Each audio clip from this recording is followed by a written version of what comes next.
senhores, mais uma vez estamos aqui através do canal EBD Ação para a última videoaula desse trimestre, a lição de número 14. Hoje é o último dia do mês, 31 de dezembro de 2023. Amanhã já será o ano novo. E o texto é Missões e a volta do Senhor Jesus. O texto áudio está em Mateus 24:14. Este evangelho do reino será pregado em todo o mundo, em testemunho a todas as gentes, e então virá o fim. Na verdade prática, a grande comissão deve ser cumprida antes do arrebatamento da igreja.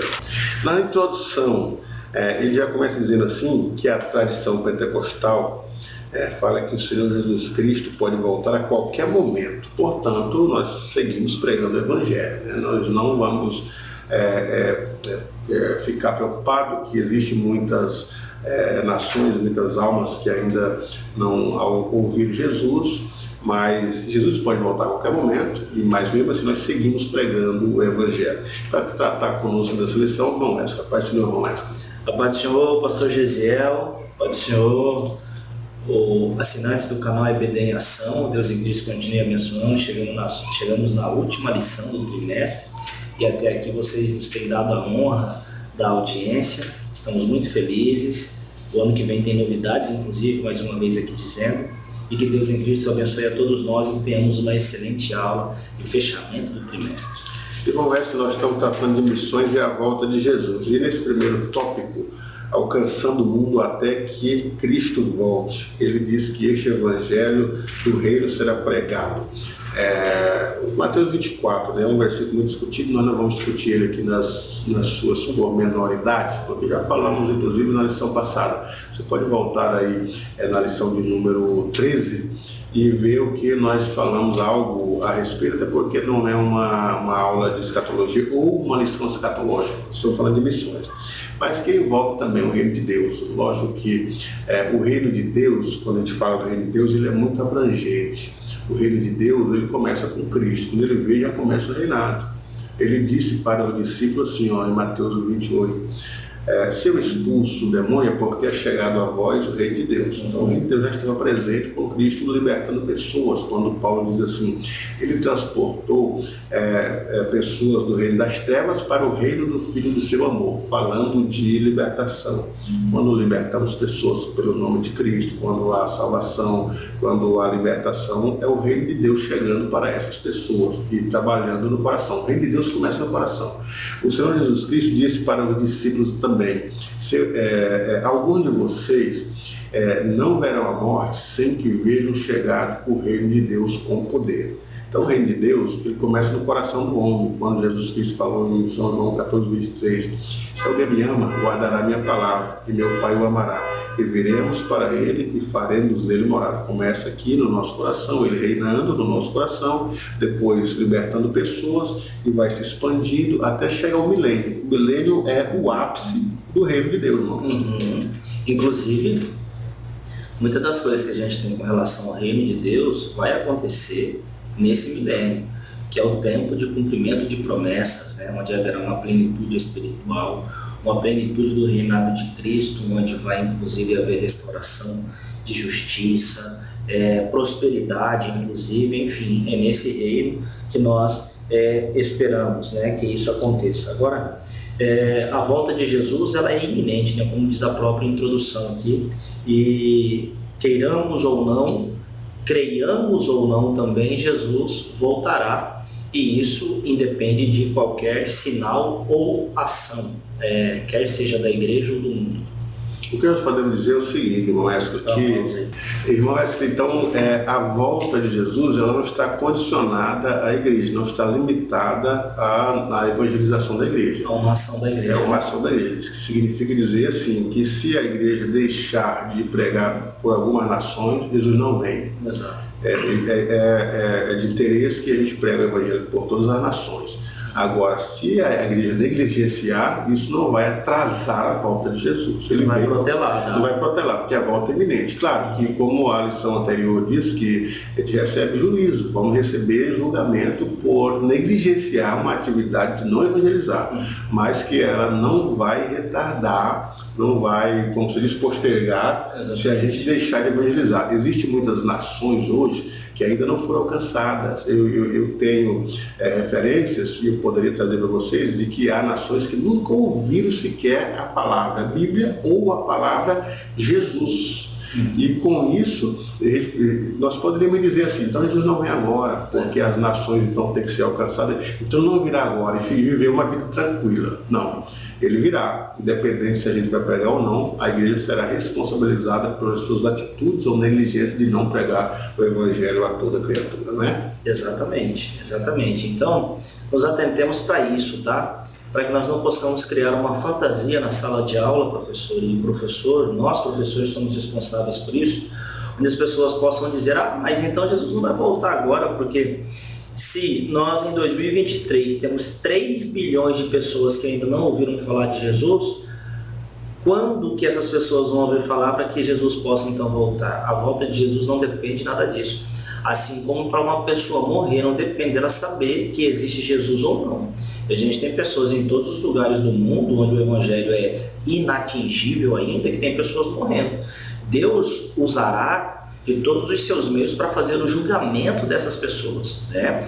Inclusive há discussões, né, no campo teológico de como Deus vai tratar com aqueles que nunca ouviram. Paulo fala algo a respeito em Romanos capítulo 2, verso 9, que a consciência vai testificar, com eles também o coração, ou seja, as memórias, exatamente, vai testificar junto com a consciência, e Deus vai fazer e vai trazer juízo a essas pessoas e fará o julgamento dessa forma. Aí tem aqueles que dizem que se não ouviram falar de Jesus, então não serão salvos. Nós, arminianos, temos uma linha mais inclusivista do que exclusivista. Exato. Nós sabemos que Deus ele é capaz de se revelar às pessoas através da natureza, como o próprio Paulo vai dizer em Romanos, a partir do capítulo 1, verso 19. E para nós, toda e qualquer ação de Deus, para que ele venha se revelar, ele tem um propósito só, que é salvar. Então, se alguém nunca ouviu falar de Jesus, Deus terá seus meios para salvá-lo. Meios esses que nós não sabemos. O que sabemos é que, pelo caráter de Deus, para o julgamento dessas pessoas, não vai faltar amor, não vai faltar misericórdia, não vai faltar graça e não vai faltar justiça. Mas nem todos que não ouviram, ouvirão, e não é por isso que Jesus não vai voltar. A volta dele é iminente. E a própria Bíblia diz que os céus anunciam a glória de Deus, a natureza é capaz de denunciar que existe esse Deus e as pessoas chegarem ao conhecimento dele. Agora, quanto ao Evangelho durante a tribulação, os 144 mil estarão pregando que as pessoas desse período da grande tribulação não aceitem o sinal da besta, não se adequem, não se dobrem ao anticristo, porque virá um reino que é o Messias. Então, provavelmente esse evangelho do reino também será pregado, ou com mais largueza, durante a grande tribulação. Exato. Então, aí sim atingirão essa sua totalidade, até porque durante a grande tribulação o mundo estará reduzido a 2 bilhões de pessoas aproximadamente. Exato. E percebam que no arrebatamento da igreja, por exemplo, isso vai virar notícia em todo mundo. E aí é a oportunidade de que então terão para pregar o evangelho, aqueles que aqui ficarem. Eu não vou estar aqui, mas aqueles que aqui ficarem terão nessas notícias a oportunidade de explicar o que aconteceu. E aí o evangelho será pregado, aí o evangelho será ouvido, né, por todo mundo, e aí virá o fim, que depois segue-se, né, para o juízo final, e aí novos céus e nova terra, enfim. A escatologia ela é parametrizada e a gente tem que saber como funciona cada um desses períodos. Mas, como o pastor disse, essa não é a lição não tem um propósito escatológico. Ela tem um propósito de nos alertar com relação à missão e atrelar isso à volta de Jesus. A gente sabe que a gente pode relacionar isso com a volta de Jesus. E procure buscar com mais profundidade sobre esses assuntos, porque o assunto é complexo, requer um estudo das minúcias. Nesse segundo tópico, mestre, a volta de Jesus atrelada à obra missionária, a relação da volta de Jesus e missões. Voltamos a dizer que não que as missões devem ser feitas por todas as nações para poderem vir, mas que é uma ordem. Nós acreditamos assim, é uma ordem, né? Jesus veio Exato. Ele pregou e enviou os discípulos, somos enviados, mandou pregar a Judéia, Samaria, aos confins da terra, para a salvação de almas. E são essas pessoas alcançadas, são que farão parte da igreja, farão parte do arrebatamento. Então, o nosso dever é pregar o Evangelho e não condicionar a volta de Cristo ao Evangelho. Mas nós devemos pregar o Evangelho, né? E isso com certeza tem relação com a volta de Jesus. Missões tem a ver com o primeiro advento, que é a primeira vinda de Cristo, com a encarnação do Verbo. Ele veio para cumprir uma missão. E dentre a missão que Jesus teve, entre muitas coisas que ele fez, uma delas foi instruir os discípulos para que esses continuassem a fazer a obra. E ele disse: vocês farão as obras que eu faço e farão maiores ainda. E esses maiores ainda têm a ver com as camadas que os apóstolos alcançariam, que a igreja, por exemplo, se estabeleceria. Tudo isso tem a ver com esse farão obras maiores ainda. Então, missão está relacionada com a primeira vinda de Cristo, que é ali a encarnação. Ela está muito relacionada também com a segunda vinda, porque nós pregamos o Evangelho para quê? Para salvação, para que as pessoas estejam preparadas para esse arrebatamento. E só há uma pregação do Evangelho porque o arrebatamento é uma realidade. A eternidade é uma realidade. E é por isso que a volta de Jesus está relacionada, sim, com a pregação do Evangelho. Que, inclusive, ao pregar, temos que deixar isso ciente. Como chegou os nossos missionários aqui, o senhor sabe muito bem disso, que é um historiador das Assembleias de Deus, pastor Gesiel. Qual que era a mensagem dos nossos missionários? Jesus Cristo cura, Jesus Cristo salva, né? Cura, batiza com o Espírito Santo e em breve voltará. Em breve voltará. Então, a mensagem do Evangelho, que é a pregação da igreja, está relacionada, sim, com a volta de Jesus. Isso é verdade. Salva, cura, batiza com o Espírito Santo e ele está pronto para subir. Exatamente. Eles não tinham em mente assim que deveriam pregar primeiro para depois vir, mas que Jesus poderia vir para qualquer um, a qualquer hora. Exatamente. Ou poderia sim haver o arrebatamento iminente, né? A qualquer hora, né? Mesmo eles não tendo alcançado todo o Brasil, mas no Pará apenas, já pregavam que Jesus estava próximo de vir. E nesse segundo ponto, o chamado para a igreja, né, que ele fala que o tempo está próximo, o fim já está próximo, está dizendo assim que é dos sinais que antecedem a volta de Cristo, que não há mais tempo para a gente ficar perdendo o nosso tempo com outras coisas menos importantes, que nós não podemos pregar só em quatro paredes, mas usar todos os meios, como disse Paulo, todas as formas para ganhar pessoas de todas as nações, de todas as formas, falar de Jesus por todos os meios, porque o tempo está próximo, o tempo é curto. Já estamos aí há 2023 anos depois da primeira volta de Cristo, e ainda existem muitas pessoas que ainda não foram alcançadas. Então, quer dizer, a gente tem que correr contra o tempo, né, para executar uma tarefa tão sublime, né? Exato, perfeito. E esse é um chamado para a igreja, né? Como eu disse, não é um chamado para algumas pessoas específicas, é para toda a igreja. E é algo urgente, como a gente já viu aqui no primeiro tópico ainda. Por quê? Porque é algo que trata atrelada à eminente volta do Senhor Jesus Cristo. Logo, isso é uma urgência. Tem pessoas que estão se perdendo, tem pessoas que estão caminhando a passos largos para o inferno. Então a igreja, ela deve atender esse chamado de ir e anunciar o Evangelho. Um fato que representa isso muito bem é aquela visão que Paulo tem de noite, né?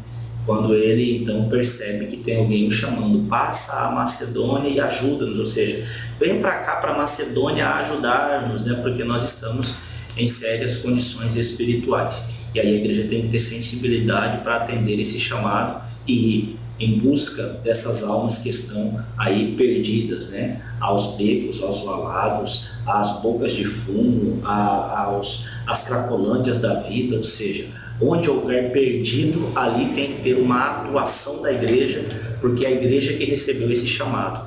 Esse chamado não é para nenhuma outra instituição, muito embora a gente possa ter algumas agências missionárias, né, que podem fazer certos trabalhos missionários. Todavia, com quem Deus conta para essa obra é a igreja dele. É nós, enquanto igreja de Cristo, que temos a procuração dada por Deus para pregar o Evangelho. Então nós somos chamados para isso. Jesus nos salvou para que juntos possamos salvar outras pessoas. Jesus nos salvou para pregar o Evangelho. Jesus nos salvou para que através de nós essa mensagem seja compartilhada, haja uma corrente, né? Não é para que nós possamos parar, nós não podemos ser águas paradas com relação ao Evangelho, mas águas transbordantes, que inclusive atingem outras pessoas, para que essas pessoas também possam experimentar aquilo que experimentamos. E seguir o exemplo de Paulo, que foi um dos missionários que pregou no seu mundo da época, né? Um dos missionários mais proeminentes que pregou a todas as pessoas. Seguir esse exemplo e orar para que a igreja se desperte para as missões e para a evangelização de outros povos. O pastor Ezequiel Soares, ele tem um livro sobre missões da história da vida, e ele escreveu uma lição, se eu não me engano, em 98, dizendo assim que os povos que precisam ser alcançados, os da janela 1040, que são as cortinas de ferro que tratamos já nesse trimestre, os nativos e índios que ainda não foram civilizados, que nunca ouviram falar de Jesus, há uma necessidade de evangelizá-los, e os das seitas ou das religiões que não são cristãs, porque existem 10 grandes religiões no mundo, dentro delas o cristianismo. O budismo não fala de Cristo, o islamismo também não, o hinduísmo, o zoroastrismo, o confucionismo e tantos outros ismos que não falam de Cristo, não tem Cristo como seu Salvador, tem outros referenciais.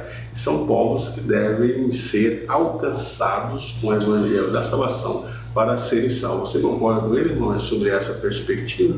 Sim, claro. Eles precisam do Evangelho de Cristo para serem salvos, né? Porque Jesus, ele é exclusivista, né? A frase mais exclusivista de Jesus é João capítulo 14, verso 6. Ele disse: eu sou o caminho, a verdade e a vida. Ele não disse nenhuma verdade, ele disse o caminho, indicando que existe um apenas, né? E aí ele deixa mais exclusivo ainda quando diz: e ninguém vem ao Pai senão por mim. Então a salvação é só por Cristo Jesus. Maravilha, e essas estão chegando ao final de mais um trimestre, mais uma lição. Essa lição é mais curta, são só 2 tópicos curtos, e chegamos ao final dessa bela lição, 3 meses falando sobre missões, né, amor? Uma lição até os confins da terra, 3 meses estudando essa lição, e hoje é o dia 31 de dezembro, é o último dia do ano de 2023, e por isso queremos parabenizar os nossos inscritos aqui no canal, mais de 6 mil inscritos no canal, mas olha só que bênção, que bênção. E se os que sempre acompanham, né, estão visualizando os nossos vídeos aulas, desejar para eles aí um ano de 2024, né, próspero, cheio de paz, de saúde, de prosperidade, de evangelização, e que continue nos seguindo e acompanhando aí em 2024, porque sempre a gente está tentando trazer o melhor para os nossos inscritos, e principalmente em mensagens claras que atingem todos, mas mensagens claras e bem objetivos para o seu conhecimento. Feliz ano novo, Deus continue abençoando a tua vida, nós nos veremos aqui através do canal EBD Ação em 2024, no primeiro trimestre. Deus abençoe a todos, feliz ano novo também, que o ano de 2024 seja um ano onde as bênçãos de Deus te alcancem e que todo o desígnio e propósito de Deus seja evidente na sua vida. Não se cumpra a tua vontade, mas que se cumpra a vontade de Deus, ao qual eu tenho certeza que é muito melhor do que a nossa própria vontade. Então, um ano abençoado para todos nós.